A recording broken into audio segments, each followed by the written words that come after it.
Hello, everyone, and welcome back to the CO2 Rundown. I'm your host, Chad Owens, and it was a lovely weekend, to say the least. I hope you guys all enjoyed your Valentine's evenings and dates and all that fun stuff yesterday. But look, we're back in it, and I'm excited to say that today we have our special guest, the sports guru, as I like to call him, Stephen Tsai, joining us to go over the world of sports. So thank you guys so much for tuning in today. Let's dive on in to the CO2 Rundown.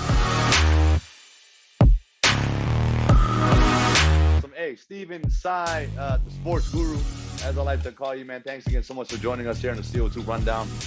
We're going to dive right in, Stephen. Over the weekend, UFC 58 took place. Kamaru Usman, who was and still is the welterweight champion, just dominated Gilbert Burns, who is and was his former teammate. What are your thoughts on that fight? Well, I just think it's amazing that the guy just never loses, and you always can defend if you never lose, and it's great. And it sets up the best thing about UFC. It's not just about this fight; it sets up the next fight. They do such a great promotions, and like you were saying before we show that, hey, there's gonna be some great action, great drama coming up, and you gotta love that about it. It's all marketing. Some drama. It's all marketing, Stephen. You know it. But the cool thing, man, Kamaru Usman is on fire right now. He just surpassed George St. Pierre's record of most consecutive wins in the welterweight division at 13, I believe. GSP was 12. And look, there's been some talking going back and forth between Usman and Gamebred Jorge Masvidal, who stepped in for Burns last year, I believe it was. There were some that fought last year, but then Burns and his camp got the COVID. So Masvidal took that fight on 6 days' notice, and that fight was actually pretty interesting. Masvidal came out and gave it to him and lasted the entire length of that fight on 6 days. He cut 20 pounds in 6 days. You know, and that's hard to do. Oh, wait, I gotta know how to do that. How do you do that? Hey, a lot of hard work, man. Besides the time machine. Yeah, so Gamebred said this is where it gets fun. Not funny, but it gets exciting, entertaining. We talked about that, the marketing of this thing. So after Usman dominated Burns, Masvidal tweeted this: "I took your nose on 6 days. 3 weeks, I take the belt. And a full camp, I take your head." So Masvidal is confident that in a full camp, he's going to dominate Usman.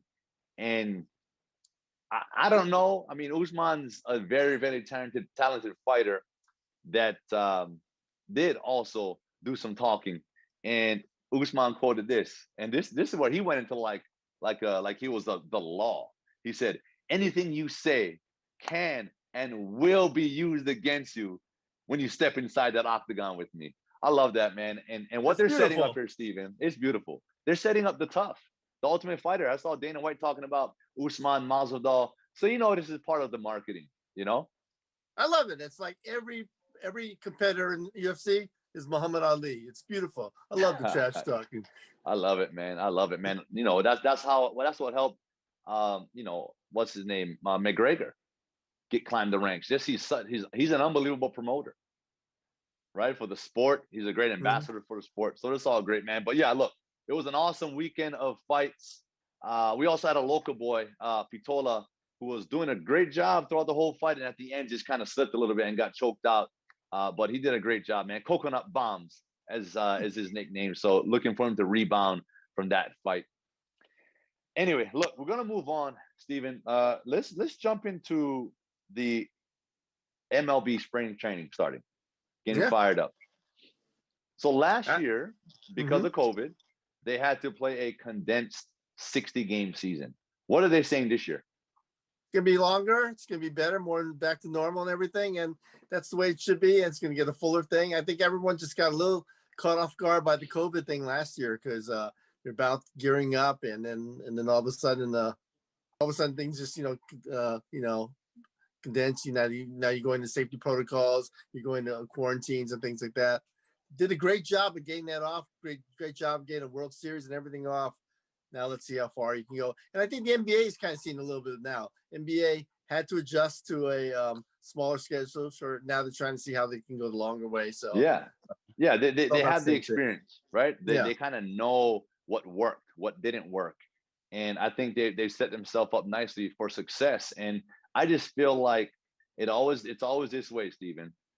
The pros, colleges, high schools, it's the trickle down effect. So the better of a job that the pros can do, showing the rate of success, I think it trickles down. In which I'm very passionate here. Our Mhm. local athletes, the high school athletes, they need to get back out there, and I'm very passionate about that. We talked about that. Safe Sports Hawaii, so it's good. It's good that there's success at the highest level, and we just need to be able to replicate it down the chain. So Colton Wong, right? He's two-time Gold Glove winner while he was with the Cardinals. Cardinals. And I was disappointed that they let someone like that go. But I know who's not disappointed: the Brewers. Yeah. He's getting some money. And the deal too is baseball's become such a, because of the Moneyball thing that came out where everything's about walks and home runs and everything. And then, but you need the steady guy who can get on base, can make plays, play defense. He's your guy, and he brings back all the things that is pure and and basic about baseball. And he's a great guy, and he's representing Hawaii well. And Amazing. But the thing about yeah, him too, Colton, Steven, you look at baseball. yeah, It's not very exciting, right? It's not the most exciting World Series that gets excited, but you don't have guys that are just like LeBron James is, that just are just exciting guys. Even some of the greatest hitters, they're pretty cool and collected. I like Colton's swag. I like his energy. I just love his style of play. I mean, some of the plays he made, ridiculous, right? mm-hmm. He's an exciting player, and I think sports sports needs excitement. Fans like seeing exciting plays, and I think that's what Colton brings, man. He brings that excitement, that swagger, and yeah, I'm looking forward to seeing him do his thing. And just imagine he just wins a third Gold Glove, in 3 consecutive seasons. That'd be amazing. I'm just putting it out there, for Colton to make that happen, and to make all the, whether it's I had motivation, man, when the Mm-hmm. Argos didn't sign me back. You know what I mean? It's like it's almost mind boggling. You do so much for a franchise, and then the business side of it just sort of,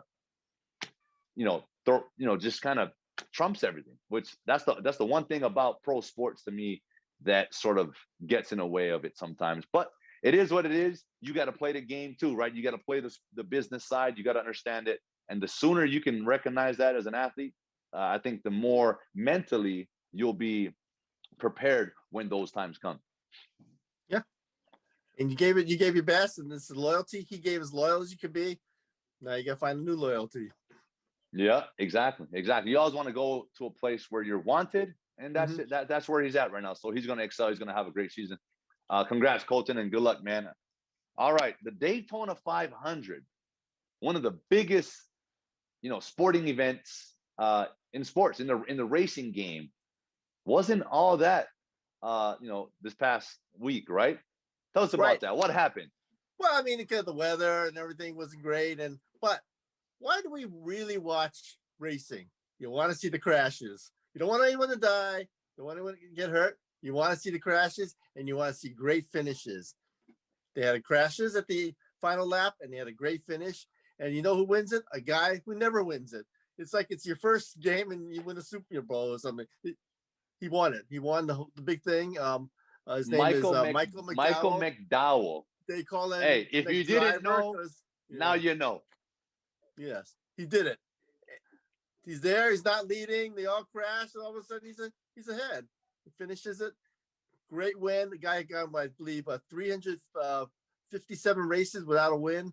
Gets his first win, and you win it on the biggest stage and in one of the biggest stages That's in it. sport. Hey, his following just went up. His brand, his platform just exploded. Shout out to Michael McDowell. But that's sports. Even like, you never think that would be a thing in racing, but hey, they got all the big names was out because of that, right? Crash. All the Yeah. expected winners were out.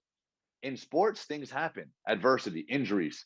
hey, a guy steps up, steps in, and becomes a name, becomes a guy that's known now. And that's just it, man. You just gotta, in sports, you just have to be ready when the time comes, when your time comes. And the hardest part, Stephen, about being a pro athlete in any sport is having that mental sort of ability to believe that your time is coming, right? It's easy to fall under and like, oh man, I'm never gonna play, or I'm never gonna win. I'm never. I mean, the guy had 350 something races, never won. Well, he didn't quit. So hey, he has that mentality, and he got his win. He got his dub on the biggest stage. You know what's beautiful too? His crew was so happy.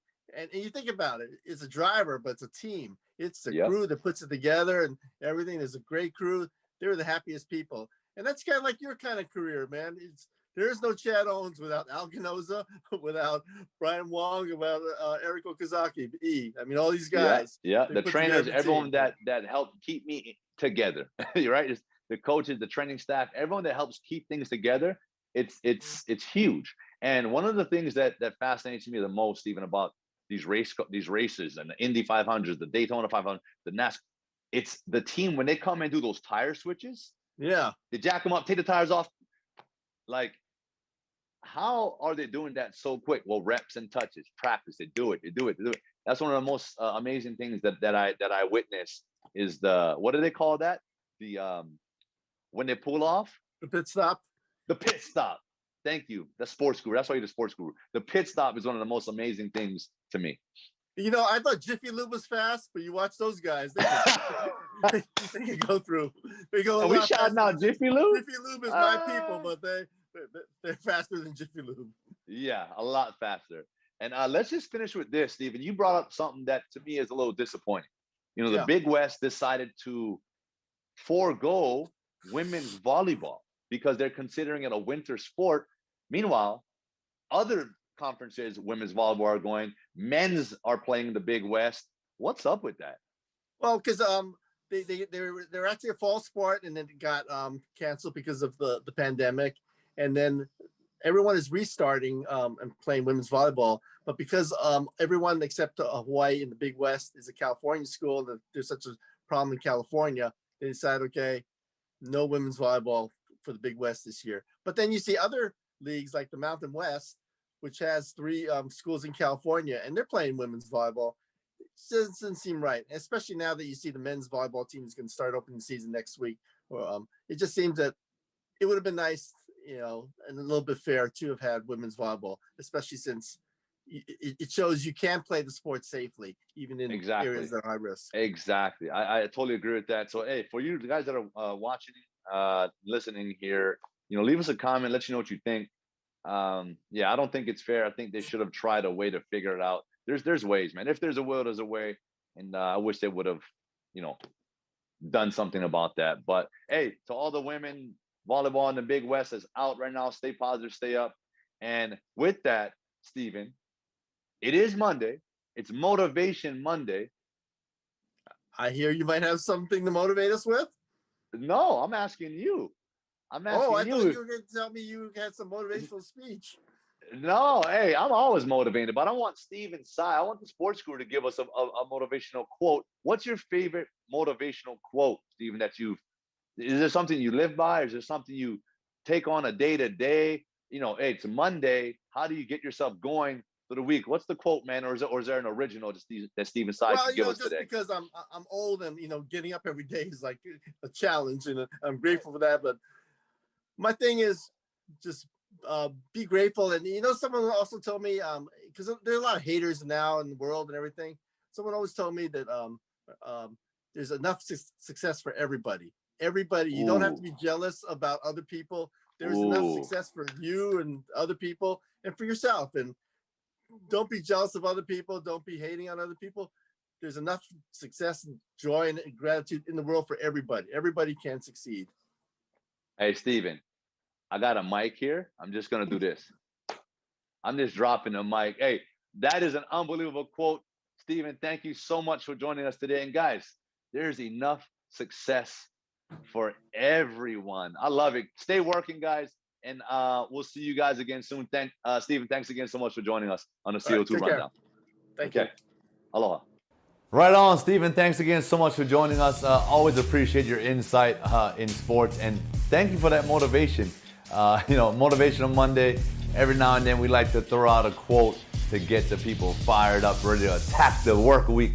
But anyway, look, to you guys, the viewers, everyone that watches, everyone that tunes in, look, if you have any specific questions, in the world of sports, you got a favorite team, you have suggestions on what you'd like to hear the CO2 rundown feature more of, please just reach out to us, shoot us a message, reach out to the Honolulu Star-Advertiser via their email, via Instagram. You can DM me on my Instagram, and we'd love to hear from you. We'd love to get your feedback, and we'd love to give you more of what you want in sports. So look, with that, thank you guys so much for tuning in. Enjoy the rest of the day, and let's get this week off to a solid start. I hope you guys are pushing. Hope you guys are working hard, and I'll see you guys on Hump Day Wednesday. Aloha.